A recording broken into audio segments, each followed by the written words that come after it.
Test. That sounds good. Thank you. Turned it on myself. So proud of you.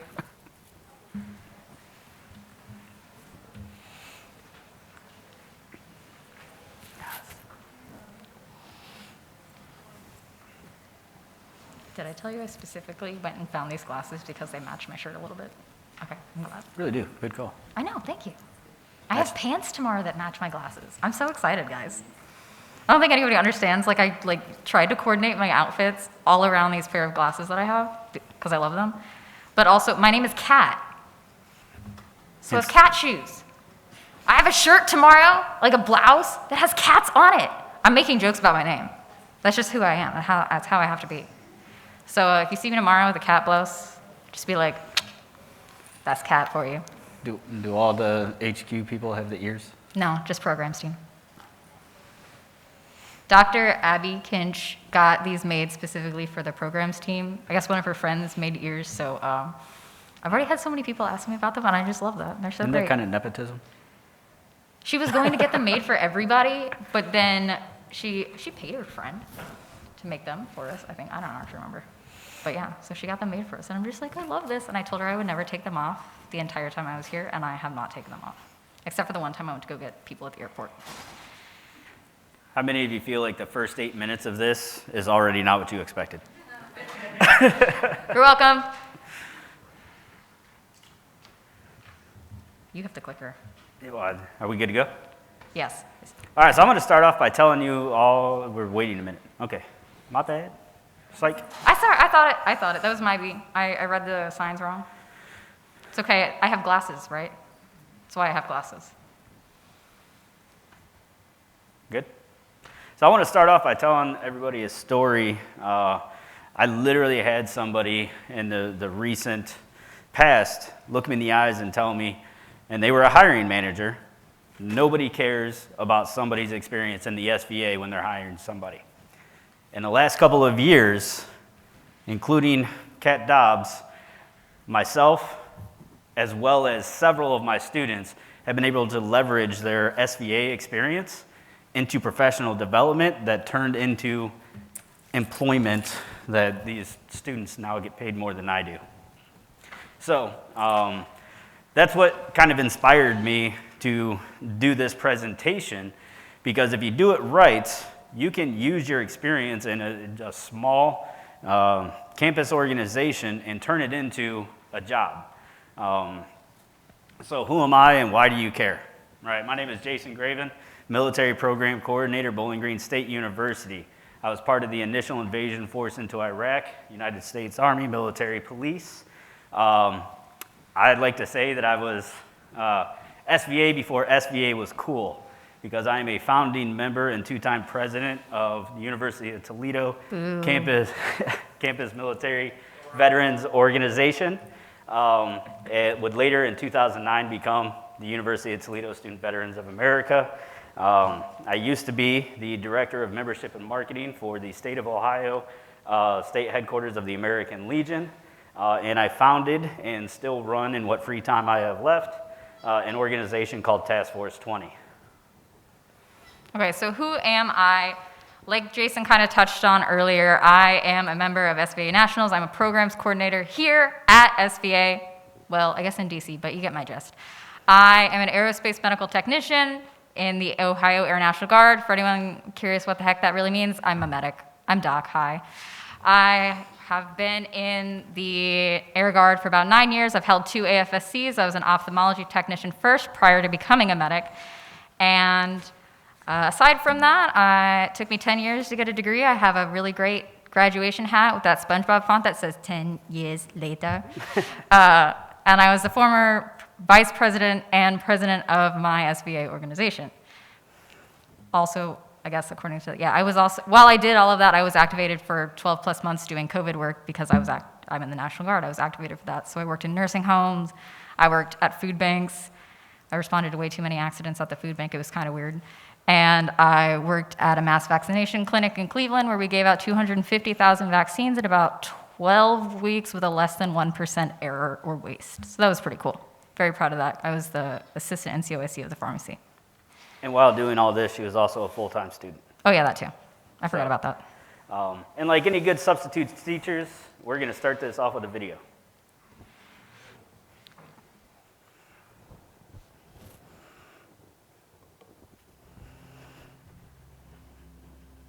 When September 11th happened, I remember the feeling was it was like a very personal attack on us as a country. I wanted to do something impactful. I wanted something that had a meaning behind it. And certainly the Army, there was meaning there.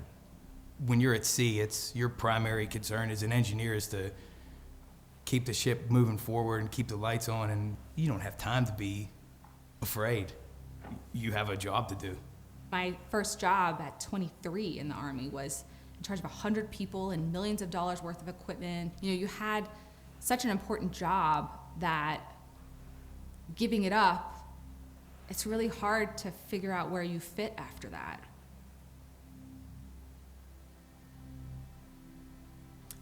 I don't ever know what to say when somebody says thank you for your service. Because I don't think they even know what they're thanking me for, because I don't know what they're thanking me for. I think my response normally is, you're welcome. I gained way more from it than I lost. Don't thank me for my service, because it's cliche and it's normalizing, and it almost seems now obligatory. I don't like it when people thank me for my service. It sounds like you've done your part, you're done with service, thank you so much, and now move along. I had been a helicopter pilot, I had been an S6. I expected when I came out that I was just gonna be, having to decide which of the jobs that I wanted. I applied for 800 jobs. 800 to get one. And it's like that experience in the Army didn't count. It was like null and void. A hero? No.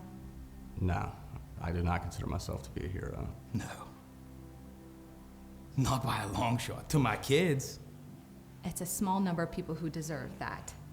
There's around 7,500 heroes between Iraq and Afghanistan. I don't think that you can thank a hero because they're not here. I don't think I did anything that was heroic or did anything special for anybody. I had a lot of anxiety when I came home, which was weird because you think that you'd have more anxiety being overseas, but it was transitioning back home that was, pretty hard for me. It's not having a network or not knowing where I belong, not knowing where exactly I fit in. It's pretty much you're plopped down and it's like, okay, find your way now. When I first got back from Iraq and Afghanistan, I had to deal with a perception of who I was as a veteran. The vast majority of civilian perception of veterans is that we're broken, that we're riddled with PTSD, or that we have so little skills that all we can do is knuckle drag. I hadn't quite realized that people were looking at me that way, that not only am I a big guy, that I'm sort of a weapon because I was in the military. It's a stereotype, that's all it is. You probably pass 1,000 veterans a day and you have no idea that they're veterans because they just act like normal human beings. The majority of us, the overwhelming majority of us, are positively impacted by our service because it brings strengths and attributes and skills out of us. Veterans are entrepreneurial, they understand diversity, they're incredible leaders. So many of us have been through really, really weird and tough situations, and we're such better persons for them. And if you're a hiring manager, you know a hiring manager, say, hey, our next hire should potentially be a veteran. That's really the best way that you can say thank you. Don't thank me. Let's talk about how we can make society better for veterans who are having a hard time reintegrating. There are better things to say, like, oh, you were in the military. What did you do? How long did you serve? Tell me about your service. But don't ask that if you don't really care or you don't want to know the answer. But if you do, feel free to ask it. That's a way that we close this divide, right? Is share these experiences with each other. Please don't thank me, join me. Come out and serve with me and see the fact that I'm not done serving. I'm not even close. Thank me when I'm done at the end of the day. Thank me 50 years from now for all the things that we did together. Don't thank me now for what I did in the past. So I got out of the military long time ago, 2004. And during that time frame up to now, I have unfortunately sat in more interviews than I care to admit with all of you. And it took me a long time to realize and understand the civilian-military divide. Everybody has a certain, their own certain perception of what military service is if they've never actually served themselves. Does everybody agree? And some of the things that I speak with my students about, one of which is everyone who served is a hero, right? That is a huge misconception. Makes a lot of us uncomfortable, right? I'm not a hero. Some of you might be. I just know that I'm not. But yet, anytime you talk about military stuff, it's always hero appreciation. Everybody's a hero. Makes things very uncomfortable. And the media, and I'm not going to sit here and bash the media, but the media plays a huge part into all of this because everything is dramatized, right? They show the most extreme experiences. That's how a lot of our civilian counterparts developed their understanding of what military service is today. Everybody thinks all veterans are broken because we've all seen the most extreme combat there is, et cetera, et cetera. We're all lone survivors, right? And that can make it very hard going and sitting in to an interview with a civilian if that's the perception that they have. You're already riddled with PTSD. You're, one argument away from, losing it on somebody, et cetera. A very good book that I read was Kyle Carpenter's. Has anybody read Kyle Carpenter's book, Medal of Honor recipient? Got a couple head nods. Yeah. The thing that stood out in that book to me was when he talks about when people thank him for his service. And he said I believe he was in New York doing a speech, and he got into a cab, and the cab driver, when he found out who he was, said, "Thank you for your service." And he responded, without even thinking about it, "Thank you for being worth it." I love that because that makes civilians really uncomfortable, just like they just made us by thanking us for our service, right? So I've used it several times while I was in uniform and activated, and it's definitely an interesting thing. You should try it sometime. So yeah, when I came across this video, it just talked about a lot of relevant things given this presentation. So I wanted to make sure I shared it with all of you and touched on some of those things. So in the military, a lot of our technology doesn't work, so we understand technical difficulties, and we're very understanding. Yeah.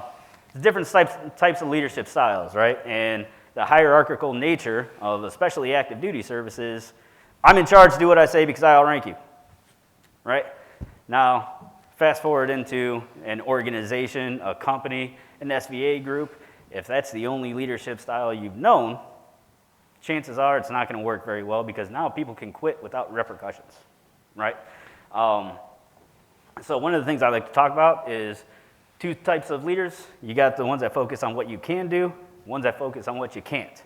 I like to think I'm a can leader, so when my SVA comes to me as an advisor with an idea, even if it's unrealistic, even if it's not possible, I flip it around. Okay, that's not going to work, but what can we do to take the end result and have that same end result of the idea that your group wants to do? Hey, Jason, what if we tried to plan a trunk or treat event 2 weeks, in 2 weeks, with another week before we have another major event that we've already spent $1,500 on? Do you think we can do that? Only if you have Cap Dobbs. So now the flip side to the fear and aggression tactics is motivation and inspiration. And that's what when I have new SVA administrations come on in our school, I have them sit down and I ask them to tell me about the most influential leader they had when they were in service, right? It is 10 out of 10 times, it's never the pounding the fist on the table, do as I say. It's 100% of the time somebody who motivated and inspired them to get the most out of themselves. Every single time, that's who they talk about. And some common characteristics, I've been there, so I understand what you're going through. Not, just shut up, get through it, do what you're told. You want to be somebody they don't want to let down or disappoint, and be the hardest worker in the room. That's how you're going to earn the organization's respect. That's how you're going to motivate and inspire them, because they're going to look at you and say, well, they're making a sacrifice, I should too. So we're going to jump ahead. I must have done my notes wrong. You want to talk about the 4 I's? All right. So how many people here are Air Force or have been, were in the Air Force or anything like that? So this might be familiar to a lot of you. I kind of stole it from Airman Leadership School. ALS is what we would know it as the 4 I's of the transformational leader. And a lot of what Jason kind of mentioned already, the motivation and the inspiration of kind of leadership, that's kind of what these 4 I's represent in a way. So when you think about the greatest leader or some of the best leaders that you've been around, like they care about you and all these things, one of the best leaders that you have, they probably represent, or they probably have a combination of some of these 4 I's. And so like the first one, we call it the intellectual stimulation. When I think of like an example for this, I obviously think of my mother, because my mother is always the type of person, like she cares about the ideas that I have. And so when they're asking you for these kind of leaders, when they're asking you for your opinion on something, they actually care about what you have to say. So when Jason's asking me about something, one of his ideas that he might have for Task Force 20, he genuinely is curious about what I have to say about it in my my point of view, because I have a dramatically different point of view about things than he does. He knows way more than I do, and I'm just coming out looking at things like an outsider. I also make a lot more mistakes, so I need somebody to look over what I thought. You know, it happens. But then, so that's kind of like that's your kind of intellectual stimulation. They care about what you think, but they also want to challenge you. They want to challenge your mind. They're putting forth those challenges and to get to know you better and things like that. You have your individualized consideration. These are our coaches, our mentors. You know, they develop people into leaders because that's what they want to do. And why does all this matter when it comes to finding a job at the next level? Everybody talks about military leaders. Everybody that's been in the military, you've got leadership characteristics, Absolutely. you got leadership styles, et cetera, et cetera. It does not matter if you were an E3 when you got out. I guarantee you have some sort of leadership ability or like some leadership experience. Going on from there, you've got like, inspirational motivation. That's like the person with the shared vision. I had a really great wing commander. He was so good at just motivating everyone, being like, this is what we're doing, guys. He made you feel like every single job that you did was important. I'm a medic, but because I'm a medic, I helped make sure our pilots were all good to go. I focused a lot on eyes at the time, so, I was making sure all of our vision stuff was good to go. I put these jets in the air. I'm the reason that I was able to do this. We did it together. That's kind of your inspirational motivation. It's like, we are doing this together. Everyone's kind of important. And then the last little bit is just that idealized influences. They're the guys that they walk the walk. And I think one of the best examples I have, and just the best person in my mind when I think of it, is actually my stepdad. So my dad he's a captain in the Ohio Army National Guard. When he went to go take his command time, he had one of the worst Ohio National Guard units at the time for their PT scores. I think they were like literally the lowest on pass rate. And so he walked in, he's like, all right, we're doing PT every drill, every single day. Dude would get off, he would get home at like 10 o'clock at night. He would be out every morning doing PT with all of his troops.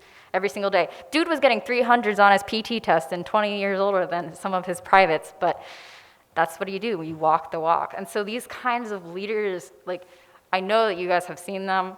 It may not be conventional leadership. It may not have been your supervisors or anything like that, but it could have just been your friends. You might have been that person.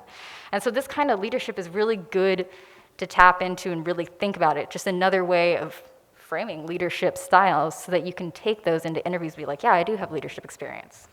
And another thing I like to talk with my students about is the emboldening versus enabling of the students in your chapters, right? You can use the SVA for either one, right? I know when I first got to BG and I took the role that I'm in now, military program coordinator and overseeing the office, that was one of the first things I tried to diagnose. Like, the veterans that come and they hang out in the vet center, like, I'm assuming most of your colleges and universities have vet centers, right? And I'm assuming most of you have those veterans that in between classes every single day, that's where they're at. In my position, one of the things that I try to diagnose in that situation is, are they hiding away from the civilians, right? Because that's not going to serve them anything on the other end.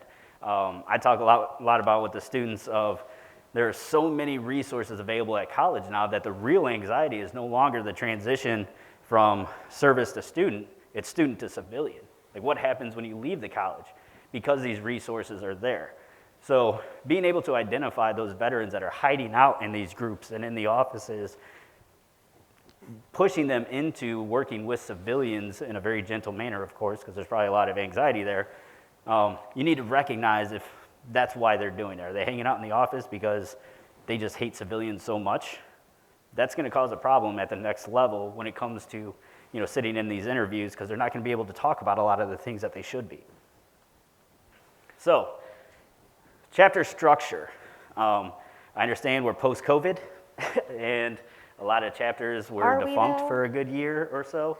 And a lot of the things we're going to talk about is what you're trying to build up to as you move forward with these chapters. One of the things I did with the American Legion, I worked with the University of Akron, and we developed a American Legion chapter on the University of Akron's campus because they didn't have an SVA, right? So a lot of this chapter structure I stole from the American Legion, what we did at Akron, and I brought it into Bowling Green State University, right? So the executive team, my understanding right now is most chapters, very small executive teams, right? You probably got president, vice president, treasurer, that's about it. Maybe a secretary. Yeah, maybe a secretary as well. How do you incorporate your faculty and staff, right? There's committee structures, especially when it comes to nonprofits. How do you involve your alumni and the community, right? So at the University of Akron, the faculty and staff, the way we did that, we had almost a separate executive team, right? You had your faculty and staff executive team, then you had your student leadership team, right? So the faculty and staff, they would get together, they would take the ideas brought forth from the students, and it was the faculty and staff that figured out how to make those goals and everything realistic. Helping them and mentoring these students to accomplish that, it's resume building, right? So co-executive teams in that situation worked really well because you had the leadership, the knowledge, the experience to help the younger generation with the new ideas, making all of those things relevant. More people got involved. You had staff getting involved with the SVA that were veterans, but students, they've got homework and everything else that they have to do. So having that assistance really benefited that situation. Committees, right? Anybody in here an accounting major? Couple. Marketing, right? General business. Perfect. All of you should have individual roles in your organization, maybe not necessarily officer positions, but you can lead committees, right? Your marketing majors, well, guess what? You should be running the social media, print flyers, stuff like that. Your accountants, you guys should have a accounting and finance or treasury committee that focuses on all the money, etc. Now you're building relevant experience for those individuals in those majors. So when you go and you apply after graduation and they say, okay, well, what do you have experience doing, or do you just hold a degree? You can leverage your SVA experience into, well, with the SVA, we had X amount of dollars when I started. At the end, we had, I don't know, however much money all of you have. Now alumni, right? I believe there's a breakout session, alumni chapter who dis. I'm going to be in that one because we've been trying to set up an alumni chapter ourselves. But you can leverage your alumni who have already since graduated and moved on to these other positions to help also mentor, but also provide opportunities, setting up the next graduates going on. Community involvement. Our students didn't have to pay $1 to come because we leveraged the VSOs, the American Legion, the VFWs, all of those. We get them involved with the different things that we're doing on campus. So when we say, hey, I've got 5 students that want to go to Orlando, Florida from Bowling Green, Ohio, they're coming out of pocket and now they're donating to us instead of the local high school because they understand the benefit of sending individuals like Kat to a national convention to get some of this experience. Vets supporting vets. Perfect. Any questions on the overall structure of what a chapter could and should look like as you move forward? If you have any questions, just in general though, you're always welcome to interrupt us. Like we said, we want this to be very kind of conversational. We're just chilling here. Yeah, I know for a fact I'm not What do you got, explaining sir? it that well. Do you feel like the chapter sort of interaction or engagement has been low during the first few months of the pandemic? And so, what do you? Oh, thank you. What do you? Hey, have you guys been have chapters been doing like Zoom meetings and Yeah. things like that? And I'm just wondering what ideas you might have to stimulate engagement now that we're sort of coming back together again. Thanks. So I'm actually going to let Kat answer this. It kind of because- ties in really well to my next segment anyway, or Yeah. to our next segment, which is a lot of like networking. But what Ed. I did during that is, so I was the VP during COVID and everything like that for my chapter and later the president. And so for us, like you said, it was a lot of Zoom, but I had weekly game nights. For anybody who doesn't know, you can find Cards Against Humanity online. And obviously we're veterans, we're military affiliated, therefore we are all terrible people. And Cards Against Humanity is a great game to play with a bunch of terrible people. I'm a horrible person sometimes, okay, I get it. So we played a lot of Cards Against Humanity almost every week. We would meet up at a set time, and that's how we bonded with a lot of each other. We have the PAVE program as well at our university. So we'd be reaching out, our PAVE advisors would be reaching out to some of the newer students, getting involved, like, hey man, we got a game night this week. Here's a Zoom link if you want to come join us. It'll be a great time. We're just here, we hang out, we chatter, and that was a lot of how we did it. And I was able to do that. It's also really helpful if you have students that are all fully online. Think about it, like I, living in Ohio, could go to school completely online in like California, but I can't really get involved because I'm not there. So if you're doing virtual events like that, that's a way that you can still network, get to know these people, but still have fun and things like that. And when we came out of the remote stuff in the fall of 2020, I really pushed the new leadership to not let it go defunct because of a lot of the issues that you're going to hear this weekend. And Kat referenced, planning this, one event when we got this next one 2 weeks later. That first semester we came back, the leadership team planned and held a COVID-conscious trunk or treat, and they had 18 campus organizations participate. We even had fire and the police come out. Yeah, it was, I want to say close to 1,000 entities, whether it be people that drove through and students on campus participated in this. So much so that these other entities reached out to us this past year and say, hey, are you guys doing it again? We want to get back involved. 2 weeks after that, because the local VFW couldn't hold their free Veterans Day breakfast, we planned a drive-through Veteran Day breakfast at the VFW and also turned it into an SBA fundraiser for the national convention that ended up being free and online last year. So keeping that involvement in any way that we could find throughout the pandemic, granted it doesn't help you now because, but those are some of the ideas that we came up with to keep the engagement. It still did fall quite a bit, but we survived, barely, with 1 HP. Well, I think we had maybe like 20, but you get the gist. Right. So let me jump into like my networking. We hit it off really well at that first point, getting involved on campus and off campus, inside and outside of the SVA. Fun fact, I may not look it, but I was in a sorority. I'm a sorority girl, guys. No, I'm not. So I was I am now an alumni from the Omega Phi Alpha National Service Sororities Alpha chapter is at Bowling Green State University. But because I had my Greek life involvement, I used my sorority sisters to help me out with my SVA events. yeah. Greek life is massive on most campuses. I won't say all because, some places just don't have Greek life.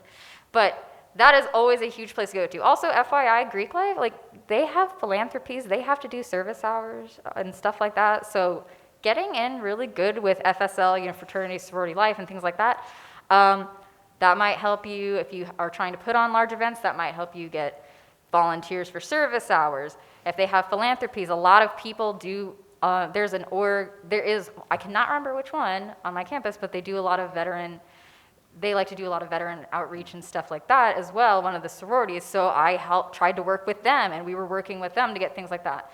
So getting involved. If you have social medias, make sure you're following some of the other organizations' social medias at your university. I cannot stress, that is literally how I recruited all of my student orgs for my trunk or treat. I recruited them in 48 hours, all by just DMing them on Instagram. Yeah. No joke, 100%. That's literally that's how I did it. So being able to have all of that saved my butt. So if you have somebody running, the marketing for your chapter, I promise you, there's nothing in any of your constitution and bylaws, there's nothing at national that says everybody that you're enlisting to help you has to be a student veteran on campus or a dependent, right? Reach outside, there's nothing wrong with that, because when you're sitting in an interview, they're not gonna ask who those volunteers were that you used to pull off this event. You're gonna sit there and you say, yeah, we did a trunk or treat event, and we were able to utilize 18 other entities on campus to make this happen. It also shows diversity, that you're willing to work with different groups of people. Granted, we're veterans, we're military affiliated, we've already worked in a very diverse, environment. And that's something that some job people don't realize. But, getting them more diversity and saying like, look, I've worked with all these different organizations, is very helpful when you can't explain that the military is probably one of the most diverse organizations in the United States. Yeah. So not only getting involved on and off campus, but forming a relationship with the students, faculty, alumni, things like that. I think that's kind of a straightforward thing. Obviously, faculty, hi, Jason was my former chapter, advisor, that was the word. Jason and I obviously are still up here giving this thing. I am still helping out my chapter when they need the assistance. I was writing all sorts of things. I was helping them with the social media stuff. It's like, social media, by the way, if you have social media, please get like a social media planner that helps you schedule all your posts. 100% saved my life because I was running my social media while I was activated and working 12-hour shifts during COVID. It was great. 10 out of 10 would recommend. Any hoozle. Also, if I'm speaking too fast, I apologize. I just talk incredibly fast. But then also like leveraging with your students, leveraging with your alumni. Because we were able to form our relationship with some of our alumni, that drive-through Veterans Day breakfast, it was all catered by alum. They own a restaurant in Bowling Green. They are SVA alums, BGSU alums. They fronted the bill for all of the food. Your alumni will help you. They want to help you succeed. I want to help my chapter succeed. I don't want them to die. I spend way too much work keeping you idiots alive. I'm going to help you stay alive, gosh dang it. Yeah. So, and aside from the events, your alumni, if you have at least a somewhat active alumni chapter attached to your group, a lot of them now have jobs, right? And as you graduate, they can recommend you for some of the positions within the companies that you're looking to join. Also help you fundraise. Yeah, absolutely. That was what I was thinking, honestly. Help you get to NatCon, leverage your alumni. Yeah, so your alumni, your faculty, the VSOs, like if you want to have an off-campus event, we have a really great working relationship with our local VFW who has a hall. Our SVA will have Taco Tuesdays meetings at the local VFW, and in turn, because we're spending our time and energy getting to know them and helping them with their events, they turn around and help ours, and that just makes your committee directors, whoever that may be, look that much better on paper because they're able to leverage the experience and expertise of some of these VSOs for all that. You want to talk about your networking list? Yeah, and that kind of hit on that last point. But then other than that, it's like networking. Everyone knows networking is making those connections. I got involved with the SVA like 2 years ago. Didn't even know what it was until Jason. And then I went to virtual regional summit last year. That is where I met the amazing, the wonderful Catherine Martinez. You can see our picture that we took at NatCon last year. She's a glorious human being, and I love her. Now, why should they know her? Because she is one of our Student Veteran of the Year finalists. But she's amazing, and I adore her to pieces. And we have just been we message each other all the time, just over LinkedIn or whatever, just generally being supportive of each other. But while I was at that regional summit and I met the amazing Catherine Martinez, I will not stop plugging her because I love her so much, she's my best friend. I created the SVA Master Networking List. It is a massive Google Doc for anybody who was around last year. Hi, yes, I own that list, it is huge. Organized by state, whatever, you can kind of see the example of what I did. So that was me, and I created it because everyone was posting their LinkedIns in the chat, because we're all trying to connect with each other, we're all trying to network. We want to meet other people either in the same kind of jobs that we're having, either the same state or anything like that. And so I made it to do that, and to just make things a little bit easier. Also because the chat was getting filled with all of these LinkedIn things, and I just wanted to make jokes, and I wanted them to be appreciated, and I wanted them to not be hidden by all of these stupid LinkedIn links. I wanted people to laugh at my jokes. It was very important. That was actually the reason I made it too. So 2 reasons. Great networking, helping me find, I wanted to find other people in Ohio or close to me. Also, I wanted to be able to make a lot of jokes because I like to make jokes. That's kind of just my whole thing. If you haven't gotten it by now, I literally have cat shoes on because it's a joke about my name. And one of the things that came out of her master networking list was a relationship with SVA chapters across on the other side of the state. So when I was able to leverage my past experience with the American Legion to get us to do presentations in front of the Legion conventions, we reached out to these other entities and invited them as well for a show of force of all student veterans across the state of Ohio to try and create these leveraging opportunities all across the state for all these other SVA entities to help them get jobs as well. It was literally because of this networking list and the people that I met through regional summits, through the Leadership Institute that year, and through NatCon that I have this job right now. So, like, making these connections is key. Really just forming connections, make friends. Take advantage of this weekend, y'all. Question?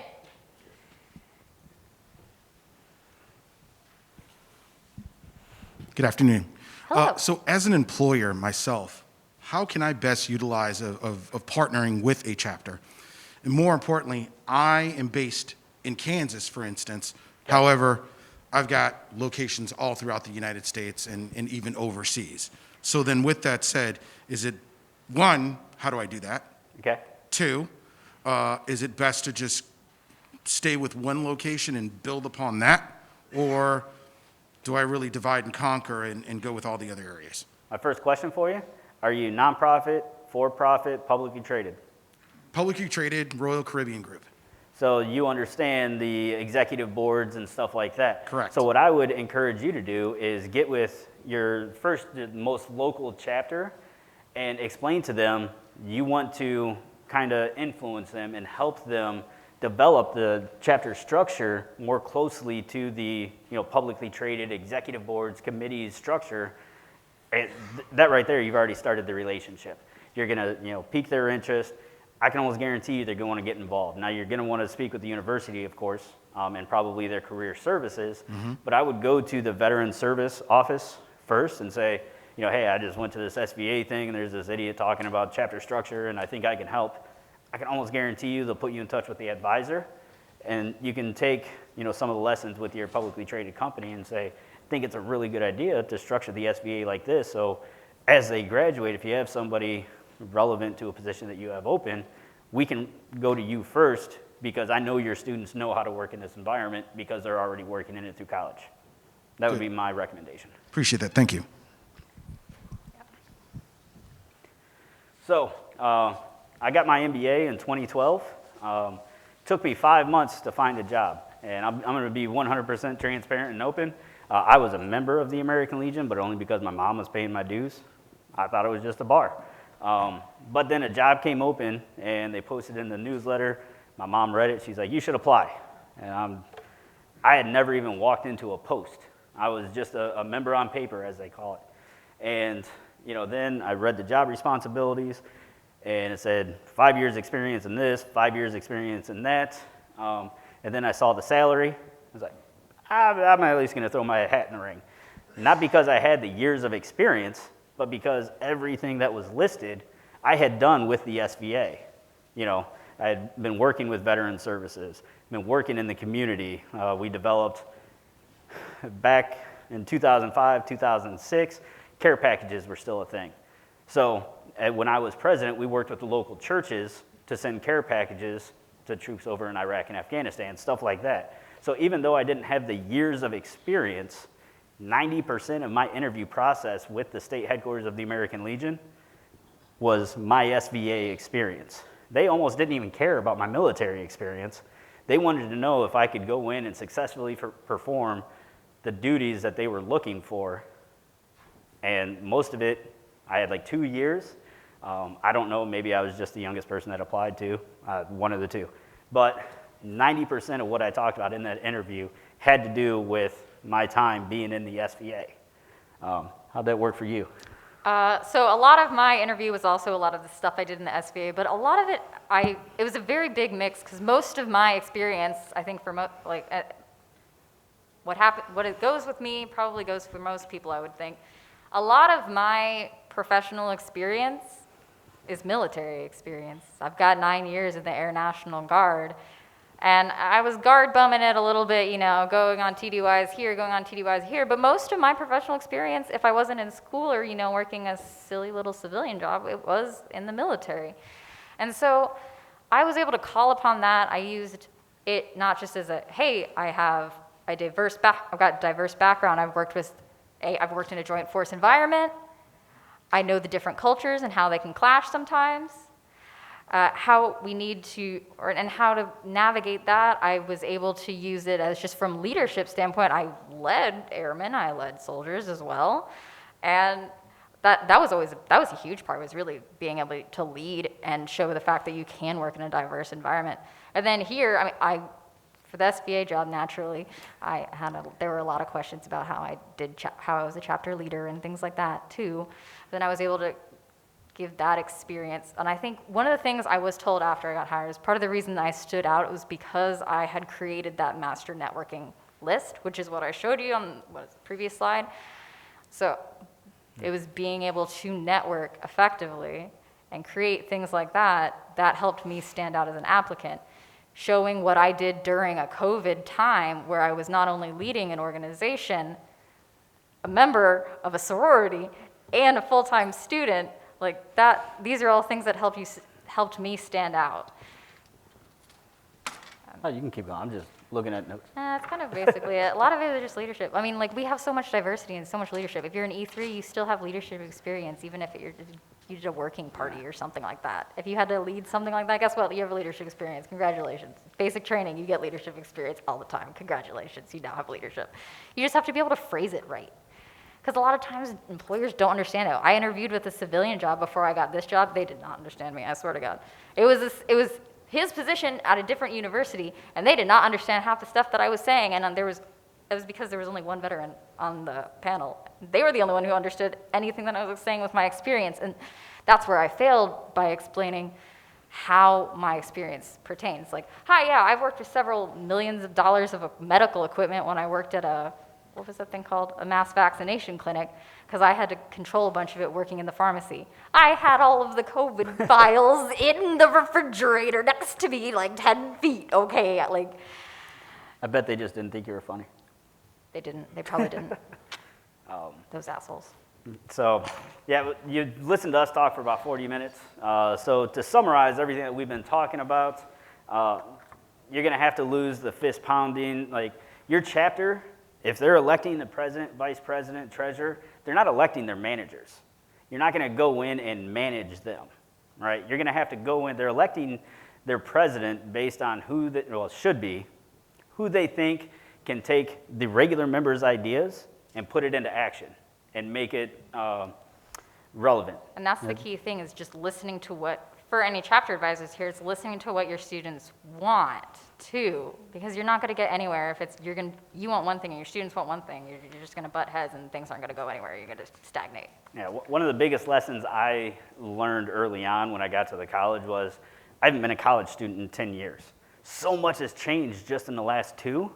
For me to try and go back and take all the ideas I had 10 years ago, every single one of them failed. Students didn't want that. They wanted to come up with their own ideas and do their own things. It lets us take ownership of that. This is our organization. The SVA is for student veterans, not for our chapter advisors. Let our voices be heard. And that's something that, with Jason, BGSU has been able to really do very well, I think. Yeah, and what I explained to the chapters is really the only person I should be talking to about SVA stuff is the chapter president, right? After the meetings, bring me the minutes, we'll sit down, we'll go over what your chapter wants, what they voted on, and we'll talk about how we're going to make this a reality. But you got to lose the fist pounding. You do what I say, it's never going to work. And I saw it at the American Legion. I've seen it, in different SVA chapters. I've seen it in so many different entities. The president gets in and they start trying to make demands because I'm in charge. It doesn't Congrats, work. I quit. It's never going to work like that. And a lot of your engagement issues, I guarantee, flow back to somebody in the organization probably has that mentality, and other people have other priorities. They're not going to sit there and listen to people yell and complain and do as I say. And you'll get, if you come to our Finding Your Chapters Why breakout session on Saturday, you'll kind of get a little bit more in-depth detail about that too. Clearly explaining objectives and building value in the participation, right? So assigning people with majors to roles in their majors in the SVA chapters, you're building value in their participation because they're making resume building experiences where they can go in and sit with, you know, the Royal Caribbean, you know, hey, here's what I did with the SVA. This is why it's relevant to the position that you have, that you need. Even if they weren't able to get an internship or whatever the case may be, they're still getting relevant experience. So that's why you want to model your chapter after existing nonprofit structuring with the committees and the chapters and all that kind of stuff. Utilize partnerships for person power. I have no idea what that means, so we're going to skip it. I wrote it, I don't remember why. Leverage your alumni and leverage your faculty and staff. Oh, I think the leveraging was like leveraging your community to help you achieve whatever. Partnerships for person power, yeah. Yeah. Whatever Personal that power, was. I think, is just helping you to achieve or something like that. I don't know, I'm just reading that too. Yeah, I don't understand Jason's mind sometimes. Yeah. I've worked together Yeah, I don't for 2 either. years. We'll That was figure it probably going to be the smartest thing I was going to say all presentation, and I just blew it. So, It'd be like that sometimes. Questions. We got about 10 minutes left, I believe. Is that correct? You know, I can talk about this stuff all day, or I can shut up now. I don't shut up, so sorry, you might just hear weird questions from me. Sorry. I was just wondering if you all considered, so you mentioned that you were a part of the national SVA. Have you all considered adopting a SkillBridge program? You know what SkillBridge is? I do know what SkillBridge is. I literally, okay, so fun story. I have been a part of SVA headquarters for, what's today? 3 weeks. I think almost exactly a month. So I'm still very, very new, and I don't know everything quite yet. She'll ask Dr. Kinch. Yeah, I'll ask Abby. All right, hold on. Let me make a note of it so I can ask Abby. Yep. So a lot of our students that you know, veteran students, they're in the engineering college. Yep. So when you talk about building, so a lot of our students are engineering students. So when you talk about finding positions within the SVA that will benefit them and entice them to come to your events, how do you do that with engineering students where they're used to, you know, building stuff and creating plans, not social media plans? As an alumni of UT, I realized they are very good at engineering. You have student veterans that have gone through the engineering program all across the country, right? They're all working for different companies across the country. Very first thing I would do if I was you is reach out to some of those alumni who now have jobs in the different companies that they're working for, and start developing like an active alumni participation in your chapter. And as you go through, you'll know what jobs are coming open. They'll be able to tell you, you know, here's what you're going to need to know, stuff like that. I would also, one of the very first things I did with them is I had them locating veteran-owned businesses in the community, right? And we reached out to them and said, hey, we're the BGSU SVA. I still have the list. Yeah, and this is some of the initiatives that we want to do. We'd like to incorporate you, you know, and we have people, Iron Bean Coffee Company is a veteran-owned coffee company in Perrysburg, Ohio. I have students that want to do their internships there, so we're actively working with them to try and, you know, get them able to accept interns and all that kind of stuff. So talk to your veteran-owned businesses that are right down the road. They might not be national, but it's still developing relevant experience utilizing your SVA. Yes. I'm going to just kind of answer your question a little bit, though. My name's Joe Brownell. I'm the director at the University of Nebraska-Lincoln. And we took some engineers, and they were applying for positions. And because they were the president and vice president, that leadership experience made them a lot more marketable just instead of just being an engineer. So I would say from the leadership side, a lot of companies are looking, because you have to work with the team, and so they're looking for that leadership experience so you can take that from being an officer in the SVA and really you can sell that to your engineering students. And that's how having committees would also probably help as well, is if you've got those committees, you're able to start that teamwork kind of component early. And I tell my students this all the time, and it's not just because I work at a university, but the #1 transition assistance program in this country that the VA funds is a college education. You learn how to work with civilians. The VA is paying you to go to college to learn how to work with civilians, right? Trust me, I used to get frustrated, especially getting my MBA, because every single class was 2 and 3 group projects, and it was always me doing everything, right? Everybody else have that problem? Freaking civilians, right? But you get 3 to 4 years to learn how to, navigate those new waters, because people can quit. They can just not do the work, but you still have to get it done. So for me, the SVA, the college experience, working with the civilians, #1 transition program there is. Do you have any tips or recommendations for recruiting and finding student veterans, especially for newer SVA chapters or chapters that have to rebuild post-COVID? Absolutely, and I will tell you all about it on Saturday at Finding Your Chapter Y. But quick thing is, stay active. If you try something and it doesn't go over well, don't let that just deter you from ever doing it again, because it might have been a marketing thing. Maybe nobody knew about it. Maybe they wanted to see Maybe you how the didn't event was take going to go. enough time to plan the event because you were planning another event at the same time. It's fine. Yeah, chances are, whatever idea you had could have been a really good idea, but maybe there was another factor as to why it wasn't so successful. So don't just automatically table it and never try it again. But doing something. Virtual game nights, like I owned a Nintendo. That's about as far as I know about gaming, right? Wildly successful for whatever reason. All her idea. It's because we're all terrible people in the end. Everybody loves Cards Against Humanity, especially when you're drinking. Yeah. So not saying that you should be drinking playing Cards Against Humanity. I mostly was drinking soda, but yeah. So everybody loves Cards Against Humanity. That's really the key takeaway from this whole thing. Yeah. So while so many chapters went defunct and so many presidents and everything walked away and said, we'll use COVID as an excuse to not do anything. This group, when traditional services were unavailable, like our office, because we were all remote, they stayed active and kept those connections active. So it served me because I knew my students were still being served through the SVA, through these different events, even though I couldn't be as helpful as I once was. So even also connecting with other organizations and doing events in partnership with other student orgs, that shows that you are around on campus. So if somebody just for some reason isn't getting newsletters, you're not able to contact them. Partnerships with other organizations shows, hey, we actually have a student veteran organization on campus. Holy crap, I didn't know that. That's just another thing that can help. Yeah, and I can tell you the person that looked me in the eye and said, no hiring managers care about somebody's participation in the SVA has never made that statement again, now that I've put several of our students into jobs solely based off their position in the FBA. I can't talk, stupid mask. Solely based off their participation in the SVA. It is relevant if done correctly. Any other questions? Comments, concerns? I wasn't as funny today, I'm sorry.